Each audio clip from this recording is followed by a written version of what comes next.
कहते हैं हर चीज की एक आत्मा होती है, लेकिन क्या हो अगर किसी खिलौने में कोई बुरी आत्मा बस जाए। फेयरफुल श्रेया को बचपन से पुरानी चीजें इकट्ठा करने का शौक था। जब उसने एक पुरानी लकड़ी की गुड़िया खरीदी तो उसे बिल्कुल अंदाजा नहीं था कि वह एक खौफनाक खेल की शुरुआत करने जा रही है। गुड़िया के आते ही उसके घर में अजीब घटनाएं होने लगी। रात में खिलौने खुद ब खुद हिलते, शीशे में एक साया दिखता और आधी रात को गुड़िया अपने आप हंसने लगती। लेकिन असली डर तब शुरू हुआ जब श्रेया के कमरे का दरवाजा अपने आप बंद हो गया और किसी ने धीरे से कहा, अब तुम मेरी दोस्त हो हमेशा के लिए। फेयरफुल अध्याय 1। गुड़िया की नई मालकिन श्रेया को पुराने और दुर्लभ खिलौने इकट्ठा करने का बहुत शौक था। एक दिन उसने एक पुरानी एंटीक शॉप से एक लकड़ी की गुड़िया खरीदी। दुकानदार ने उसे चेतावनी दी, ये गुड़िया बहुत पुरानी है, इसे अकेले मत छोड़ना। श्रेया ने इस बात को मजाक में लिया और गुड़िया को अपने कमरे में रख दिया।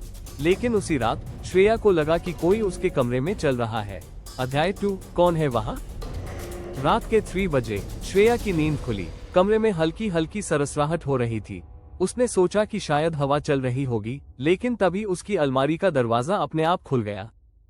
वहाँ रखी गुड़िया नीचे गिर गई और जब श्रेया ने उसे उठाया तो उसे महसूस हुआ कि गुड़िया के चेहरे की अभिव्यक्ति बदल गई थी।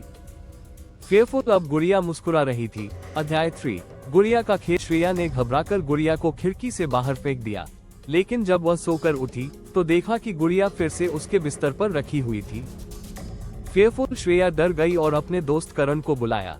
करण ने हंसकर कहा, अरे ये सिर्फ तुम्हारा भ्रम है। लेकिन जैसे ही करण ने गुड़िया को हाथ में लिया, गुड़िया ने उसकी कलाई पर तेज खरोंच मार दी। करण चौंक गया और बोला, इसमें कुछ गड़बड़ है श्रेया, इसे हमें तुरंत फेंक देना चाहिए। लेकिन अब बहुत देर हो चुकी थी।